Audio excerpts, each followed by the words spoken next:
So I'm Jojo Inuman and I present the Week 7 Global Divides, the North and the South, Latin America.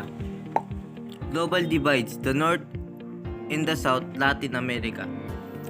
The Global North refers to developed societies of Europe and North America, which are characterized by established democracy, wealth, technological advancement, political stability, zero population growth, and dominance of world trade and politics. The Global South is generally understood to refer to less economically developed countries. It is a broad term that comprises a variety of states with diverse levels of economic, cultural, and political influence in the international order. So the next slide represents the term used North and South. The term North and South are used in the scientific as well as political discourse to describe the relationship between the rich and industrialized countries on the one hand and the poor, less industrial countries on the other hand.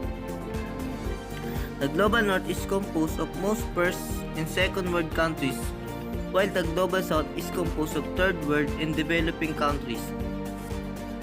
The Global North is defined as the rich and developed region, while the Global South is poorer and less developed.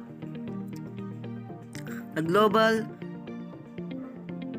North and the South are modern day representation of inequality among countries, especially among Western and non-Western states.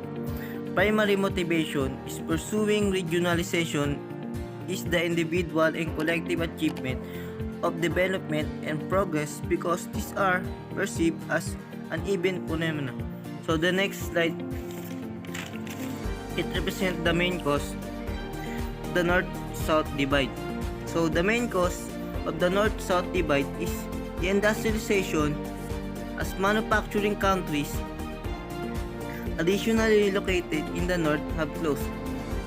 The transition of the industrial production to cheaper labor sources, international media, and expanding international trade and communication have in some ways made the world smaller, yet in other ways made the gaps between the nations larger by creating greater depending of poor nation to wealthy nation. The Global North has continued to dominate and direct the Global South in international trade and politics. So the next slide is the concept of Global North and South. So the concept of Global North and South is used to describe a grouping of countries along socioeconomic and political characteristics. The Global South is a term often used to identify lower income countries on one side of the old divide, the other side being the countries of the Global North. The origin of dividing countries into the North-South divide arose during the Cold War of mid-20th century. The division left out many countries which poorer than the first world, second world countries. The poor countries were eventually labeled as third world countries. So the last slide, it represents the first, second, third, and fourth world countries.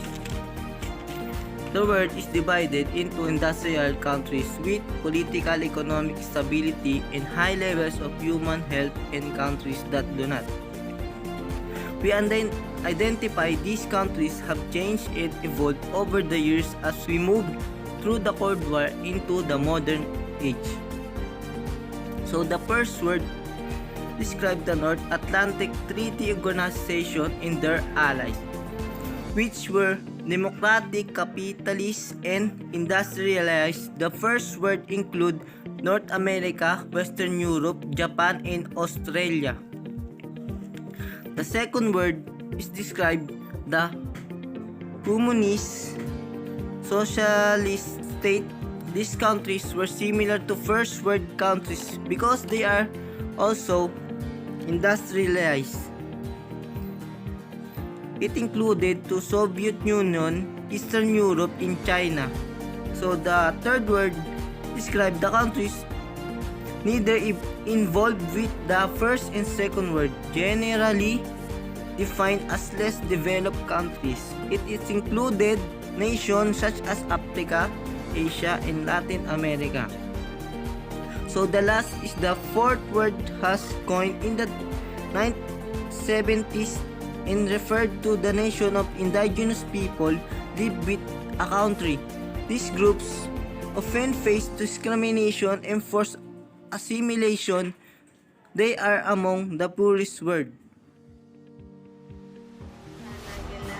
And present with globalization and regionalization are contradictory units because their goal in several cases may be the same while they may vary in others. Globalization is meant to be something general, complete, and universal. Regionalization as a process that draws state and group together based on their proximity because of economic advantage, security, environment, and other issues with a region-wide impact.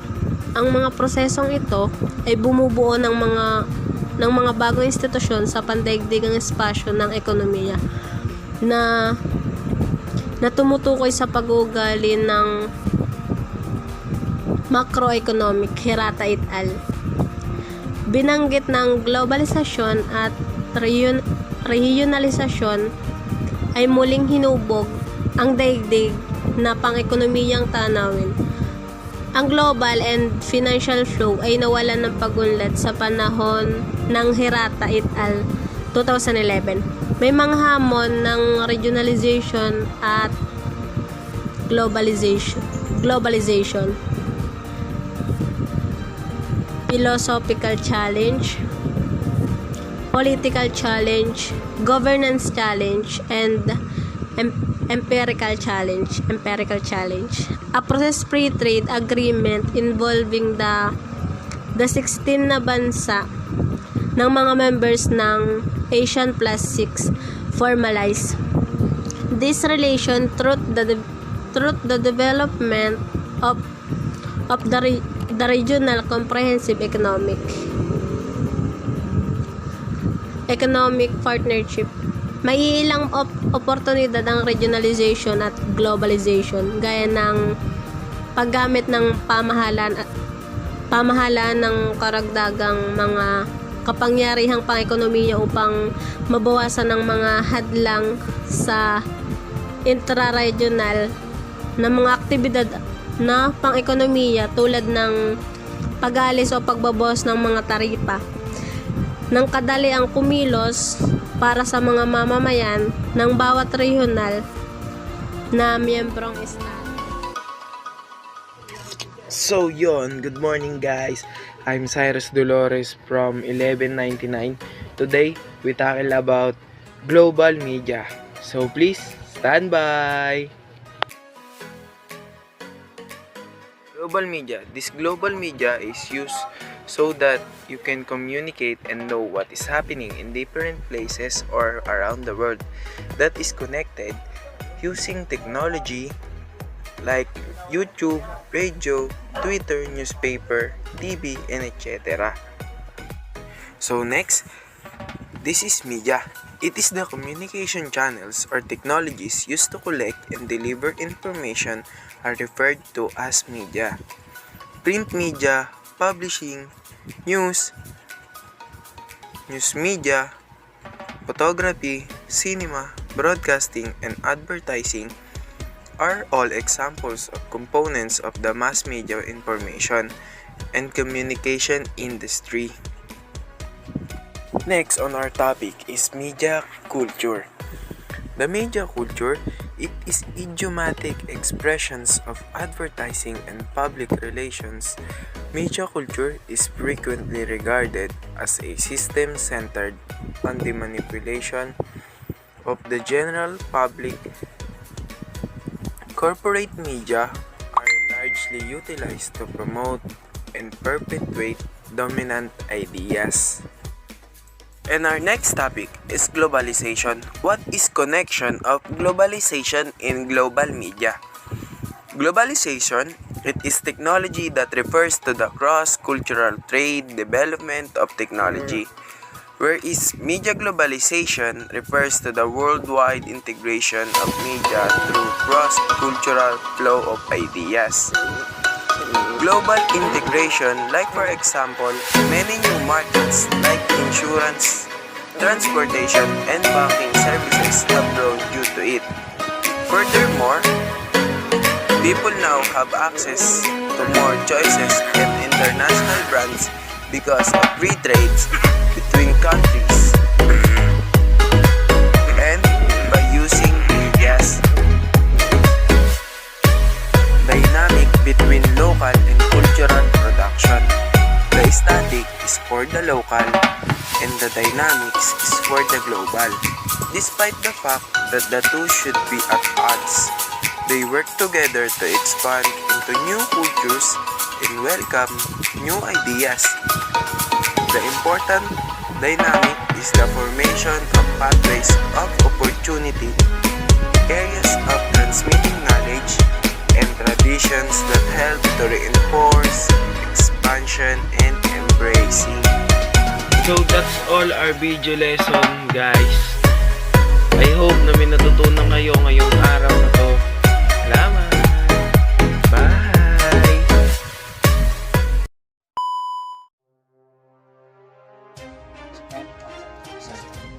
Municipal Bar, I'm going to report the week 10, religion and globalization. What is religion? Religion is the belief in a god or in a group of gods. Many people turn to religion for comfort in a time of crisis. Example of religion in the Philippines: Christianity, Islam, Hinduism, Buddhism, and Judaism.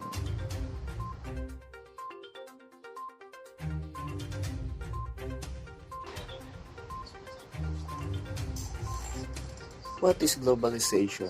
In a simple terms, globalization is the process by which people and goods moves easily across borders. Principally, it's an economic concept, the integration of markets, trade, and investment with few barriers to slow the flow of products and services between nations.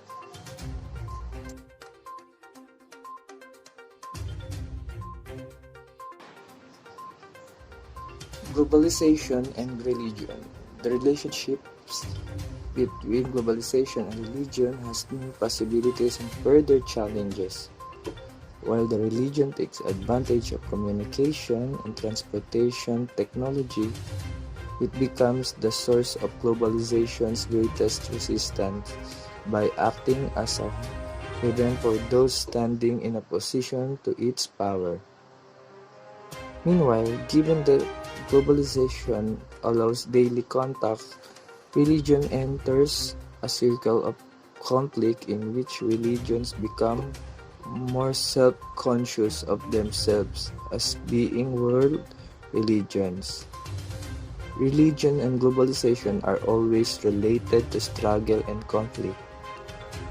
Globalization has generally been linked with economic and political interdependence, which has brought people closer, and the effect of no event is isolated, but felt in a far-off places. It has shifted the cultural build-up of the world and led to the formation of a global culture, which is a minimum accepted by all.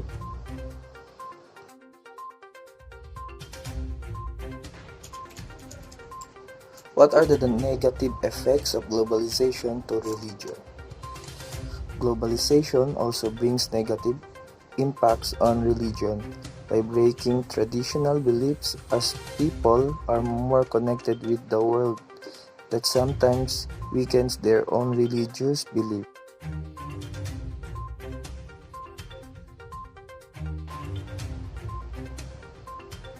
Religion and global conflict. No major religion has been exempted from complicity in violent conflict. However, we need to be cautious of an almost universal propensity to oversimplify the role religion plays in international affairs. Religion is not the sole or even primary cause of conflict. Given religion's importance as a source of international conflict and a resource for peacemaking, the U.S. government is ill-equipped to handle religious issues and relate to religious actors. Suppose that the U.S. government is to insert itself into international conflict or build deep and productive relationship with countries worldwide.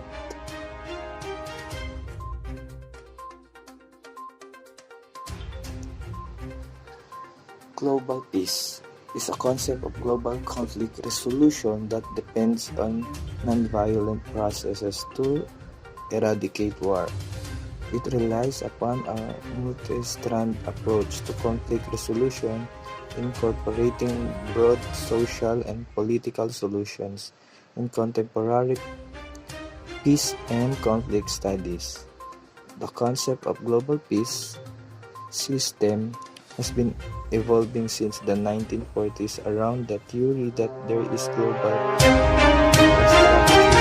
peace building and that there is no need for systems thinking in peace building.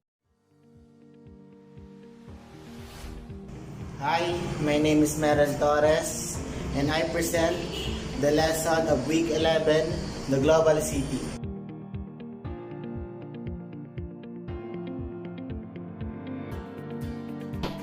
A global city, generally considered to be an important node in the global economic system.